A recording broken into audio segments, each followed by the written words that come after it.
Hello বন্ধুরা, welcome to my channel. আর আমি Victor. আশা করছি আপনারা ভালোই আছেন আর আমিও ভালো আছি। তো আজ আমি চলে এসেছি আরও একটি নতুন ভিডিও নিয়ে। আপনারা নিশ্চয়ই থাম্বনেল আর ভিডিও দেখে বুঝতেই পেরেছেন আজ আমি কোথায়। হ্যাঁ বন্ধুরা, আজ আমি কলকাতা থেকে একটু বাইরে চলে এসেছি। আপনারা নিশ্চয়ই বুঝতেই পেরেছেন। তো ভিডিওটি শুরু করব তার আগে আপনারা যারা এখনও আমার এই চ্যানেলটি সাবস্ক্রাইব করেননি, সাবস্ক্রাইব করে পাশে থাকা বেল আইকনটি প্রেস করে দেন। আর লাইক, কমেন্ট, শেয়ার করতে ভুলবেন না।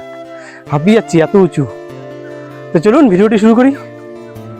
এই গরমে খুব দরকার ছাড়া বাইরে বার হবেন না, আর বেশি বেশি করে জল পান করবেন, আর ঘরেই থাকবেন এবং একটু সময় করে আমার ভিডিওগুলি দেখবেন। আমার আগের ভিডিওতেই বলেছিলাম এক স্মরণীয় স্থানের ভিডিও নিয়ে আসছি। কথা মতো আমি চলে এসেছি। সামনেই রবি ঠাকুরের জন্মজয়ন্তী দিবস, তাই আজ আমি বিশ্বকবির চিরস্মরণীয় মহান কবি রবি ঠাকুরের নতুন বাসভবনের দর্শন করাবো। আর সেই জায়গাটি হলো পাহাড়। হ্যাঁ বন্ধুরা, ঠিকই শুনেছেন, পাহাড়ের বুকে রবীন্দ্র ভবন। বন্ধুরা, আমার এই ভিডিওটি ভালো লাগলে অবশ্যই লাইক, কমেন্ট ও শেয়ার করে দেবেন। আপনাদের ছোট্ট একটি কমেন্ট আমাকে অনুপ্রাণিত করে তোলে আরো নতুন নতুন ভিডিও বানাতে। তো চলুন পাহাড়ি রাস্তা, বন জঙ্গল আর প্রাকৃতিক পরিবেশ উপভোগ করতে করতে মংপুর রবি ঠাকুরের নতুন ঠিকানায় ঘুরে আসি।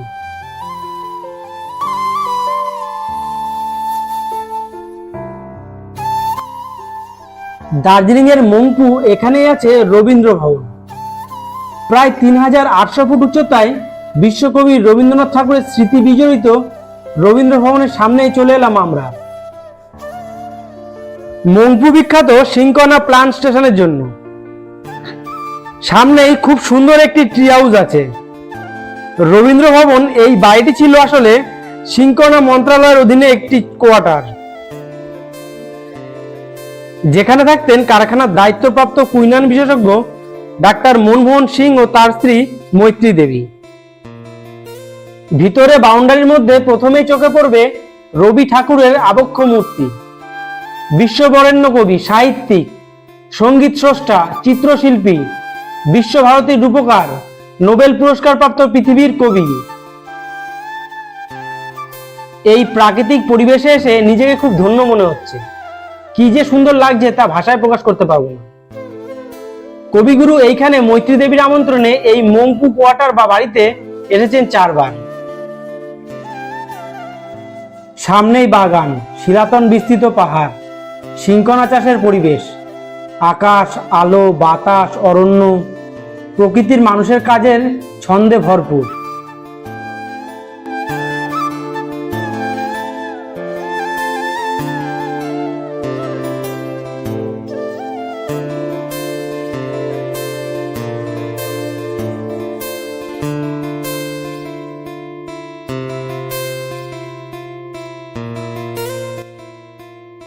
নির্মল পরিবেশ এবং বাংলার শৈলী স্থাপত্যের এই গৃহ কবির বিশেষ পছন্দের ছিল।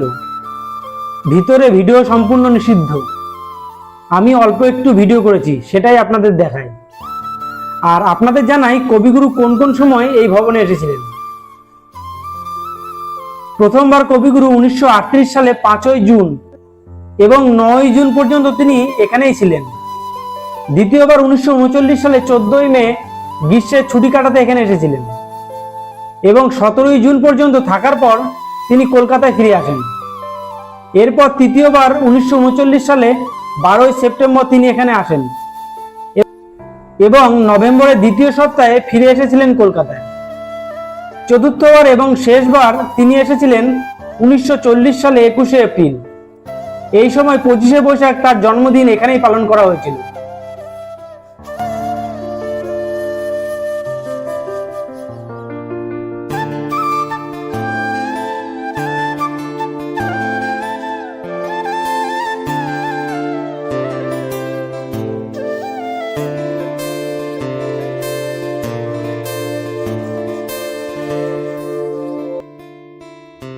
কবি এই ভবনে বসেই তার জন্মদিন কবিতাটি যেমন লিখেছিলেন, তেমনি শেষ কাব্য বাংলা ভাষা পরিচয় ছেলেবেলার কথাও লিখেছিলেন। তাছাড়াও নবজাতক, সানাই, আকাশ প্রদীপ, মংপু, ক্যামেলিয়া কবিতাগুলো লিখেছেন তিনি এই গাছের নিচে বসেই। গীতাঞ্জলিও লিখেছেন তিনি এখানে বসেই। তিনি এখানে বসেই পাহাড়ের ছবি বাদে বেশ কিছু ছবি নিজের হাতে এঁকেছেন। সেই সব সরঞ্জামও রাখা আছে এখানে, যেগুলি দিয়ে তিনি এঁকেছেন। তিনি যে খাটে শুয়ে থাকতেন, যে চেয়ারে বসে থাকতেন, সেই সব এখানে সংগ্রহশালায় রাখা আছে। এই মংপুতে স্মৃতি বিজড়িত বহু ছবি এবং তিনি নিজেই নিজেকে এঁকেছেন সে ছবিও আছে সংগ্রহশালায়। কবিগুরু মংপুতে যেসব গাছের নিচে বসে কবিতা গান রচনা করেছেন সেই সব গাছও এখনো আছে। এই সব কিছু দেখে নিজেকে যেন ধন্য মনে হয় এই মহাপুরুষের ভবন দর্শন করে।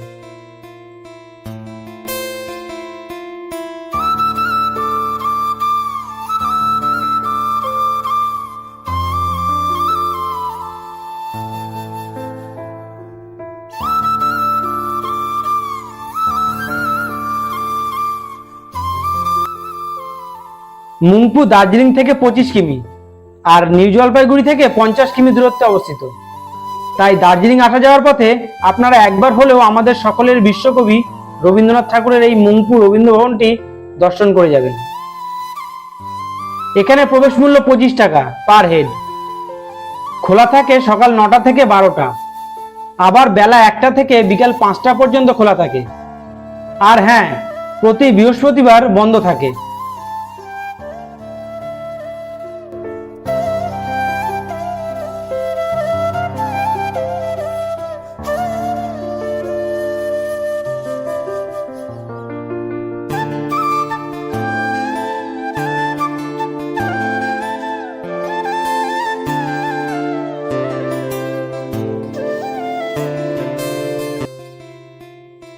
তো বন্ধুরা, মুংপু রবীন্দ্র ভবন এই ভিডিওটি যদি আপনাদের ভালো লেগে থাকে অবশ্যই লাইক, কমেন্ট ও শেয়ার করে আমার পাশে থাকবেন। আর যারা নতুন দেখছেন তারা সাবস্ক্রাইব করে পাশে থাকা বেল আইকনটি প্রেস করে দেবেন, যাতে করে আমার পরবর্তী ভিডিওর নোটিফিকেশনটি আপনারা সবার আগে পেয়ে যাবেন। তো বন্ধুরা, দেখা হবে উত্তরবঙ্গের আরো একটি নতুন মন্দিরের ভিডিও নিয়ে। ততক্ষণ এই গরমে খুব প্রয়োজন ছাড়া বাইরে বের হবেন না। ভালো থাকবেন, সুস্থ থাকবেন, ঘরেই থাকবেন।